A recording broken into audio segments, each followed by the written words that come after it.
Perkenalkan, nama saya Mei dari kelas 11 IPS 3. Saya akan menjelaskan tentang kolonialisme dan perlawanan bangsa Indonesia. Penguasaan Konstantinopel oleh Turki Utsmani adalah peristiwa sejarah yang penting dalam sejarah dunia. Berikut kronologi peristiwa tersebut. Pada tahun 1453, pasukan Utsmani yang dipimpin oleh Sultan Mehmed II mengepung kota Konstantinopel, ibu kota Kekaisaran Bizantium yang sudah berusia lebih dari 1000 tahun. Pasukan Utsmani melakukan serangan besar-besaran pada dinding-dinding kota selama beberapa minggu dan akhirnya berhasil menembus pertahanan pada tanggal 29 Mei 1953. Setelah itu, Sultan Mehmed II mengumumkan bahwa Konstantinopel sekarang sudah menjadi wilayah kekuasaan Utsmani dan mengubah namanya menjadi Istanbul. Bangsa Eropa datang ke Nusantara pada abad ke-16. Awalnya bertujuan untuk berdagang rempah-rempah, namun lama-kelamaan tujuan bergeser menjadi penerapan kolonialisme dan imperialisme. Pada abad ke-19, akhirnya masyarakat Indonesia berupaya keras untuk melakukan perlawanan. Tujuan utamanya untuk mengusir penjajahan dari Nusantara. Contoh perlawanannya itu seperti Kesultanan Demak melawan Portugis, perlawanan Kesultanan Aceh, perlawanan rakyat Ternate, Sultan Agung Raja Mataram melawan VOC, Sultan Ageng Tritayasa melawan VOC, dan Sultan Hasanuddin melawan VOC. Kolonialisme bangsa Eropa kepada bangsa Indonesia atau Nusantara memiliki banyak dampak yang sangat besar. Contohnya di dampak ekonomi, Belanda memperkenalkan struktur monokultur di mana seluruh sumber daya alam dan tenaga kerja dikonsentrasikan pada satu jenis produk utama atau untuk diekspor.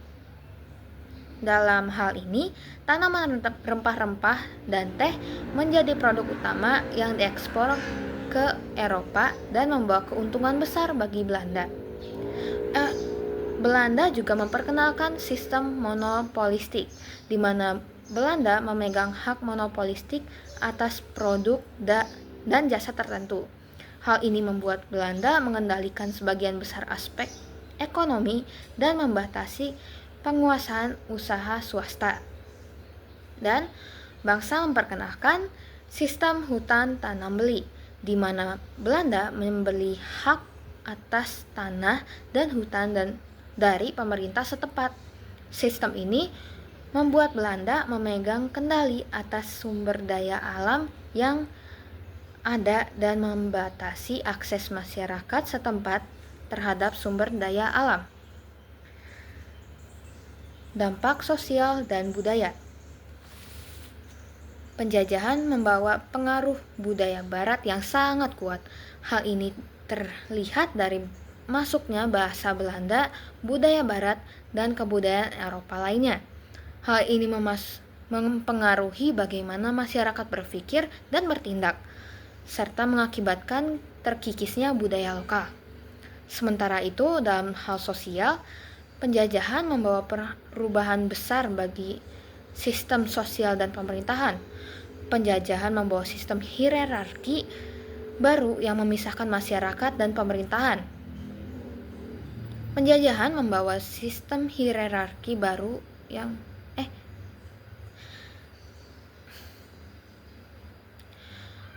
Penjajahan membawa sistem hierarki baru yang memisahkan masyarakat menjadi kelas-kelas yang berbeda, dengan orang Belanda di atas dan orang lokal di bawah.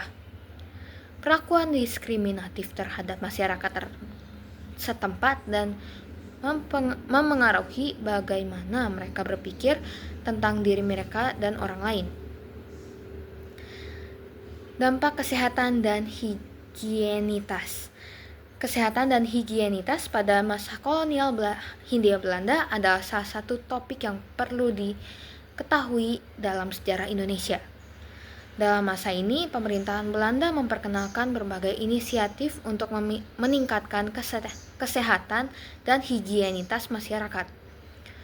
Pemerintah Belanda memperkenalkan sistem kesehatan dan